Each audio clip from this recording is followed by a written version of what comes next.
இப்போ நம்ம ரோஜா செடி வாங்கினா ரோஜா கிளையால் வந்து நம்ம பதியம் பண்ணுவோம் பாருங்கள். கட்டிங்ஸ் பண்ணி ரோஜா குச்சி வந்து நம்ம இது போல் வேர் வர வைக்கிறதுக்கு நம்ம வச்சுருக்குறோம். அதே சமயத்தில் ரோஜா செடியிலேருந்து விதை மூலியமாக கூட நம்ம செடி வளர்க்கலாம். எதுக்கு சொல்கிறேன்னா, எல்லா செடியிலையும் விதை வர்றது சொல்ல முடியாது. நாட்டு வகை சேர்ந்து தான் இருந்தால் வரும் நம்மளுக்கு விதை. பூ வந்து பூத்துதுன்னா அந்த பூ வந்து பறிக்காமல் அப்படியே விட்டுடணும். கரெக்டாக எரு மட்டும் செடி கொடுத்துக்கிட்டே வரணும். அப்போ வந்து இந்த பூ பறிக்காமல் இருந்தால் சீடு ஃபார்ம் ஆகும். பாருங்கள் ரோஜா செடியிலேருந்து சீடு எடுத்துருக்கிறேன். இது போல் சீடு மூலியமாக கூட செடி உருவாக்கலாம்.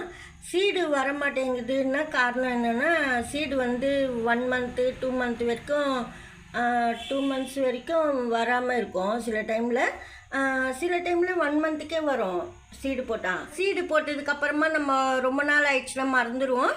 அது மண்ணெல்லாம் கலந்து விட்டுருவோம். இது போல் சீடால் கூட நம்ம செடி உருவாக்கலாம். 1 மந்த்து கழிச்சு தான் வரும்னு சொல்கிறாங்க சீடெல்லாம் போட்டால். அதுக்காக சொல்கிறேன். நானும் அப்படி தான் போட்டு அந்த மண் இந்த மண் கலந்து போயிடுது, ஞாபகம் இல்லாமல். இந்த வாட்டி நம்ம தனியாக போட்டு வைக்கணும்னு சொல்லி இப்போ நான் நினைக்கிறேன். ஏன்னா சின்ன பாட்டிலையோ இது போல் குட்டி 10 ரூபீஸ் கூல்ட்ரிங்க்ஸ் பாட்டில் வச்சுட்டு ஒரு இடம் பார்த்து வச்சுட்டோம். 1 மந்த்து கழித்து பார்க்கலாம், அப்போ செடி வரும்னு சொல்கிறாங்க. ஏன்னா எனக்கு வந்து இதே போல் நானும் கலந்து விட்டதுனால வரமாட்டேங்குது. நம்ம தனியாக அதுக்குன்னே வச்சிடணும்.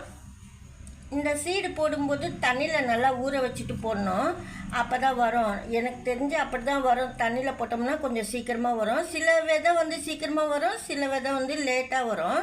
அதுக்கு சொல்கிறேன் நான். போட்ட கப்பு தொட்டி வந்து நம்ம சீடு நட்ட கப்பு தொட்டி வந்து பத்திரமா வச்சுக்கணும். நம்மளுக்கு இதுதான் போட்டிருக்கோம் இந்த ரோஸ் செடியில் விதை அப்படின்னு சொல்லிட்டு.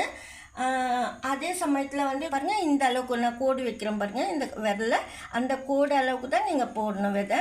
அப்போ தான் நல்லது உள்பக்கம். ரொம்ப உள்ளே போட்டாலும் வரத்துக்கு லேட் ஆகும். இது வந்து சீடு எப்படி இருக்குன்னா, இது போல் மேல் பாகத்தில் சீடு வரும். முட்டை போல் இருக்குது பாருங்கள், அதுக்குள்ளேயே கூட சீடு இருக்கும். இதில் வந்து மேலேயே இருக்குது, உள்பக்கமும் இருக்குது. நான் சீடு எடுத்து காட்டுறேன். இது வந்து நீங்கள் கட்டி வச்சு தான் எடுக்கணும். நிறைய ஃபுல்லாக பார்க்கணுன்னா கட் பண்ணால் தான் நம்மளுக்கு நல்லா நிறைய பார்க்க முடியும். நான் மேல் பாகத்தில் மட்டும் இருக்கிறத காமிக்கிறேன். வெந்தயம் போல் இருக்கும் இந்த சீடு. தனியாக வைக்கிற பாருங்க, இதுதான் சீடு. இது போல் நம்ம சீடு போட்டால் கூட ரோஜா செடி வரும். பூ வந்து வரும்னு சொல்கிறாங்க. சில பேர் பூவே வராது சொல்கிறாங்க. அப்படியெல்லாம் ஒன்றும் இல்லை, பூ வரும். சீடு போட்டால் பூ வராமல் இருக்காது, வரும், லேட்டாக வரும். இது போல் ரோஸ் செடியிலேருந்து ரோஸ் சீடு கூட நீங்கள் செடி உருவாக்கலாம். ஆனால் இந்த சீடு எடுக்கும்போது நீங்கள் கொஞ்சம் பழுத்தா போல் இருக்கணும், ரொம்ப பச்சையாக எடுத்துடக்கூடாது. அது மட்டும் நீங்கள் தெரிஞ்சுக்கணும். இந்த வீடியோவில் தான் பிடிச்சிருந்தா லைக் பண்ணுங்கள். நன்றி.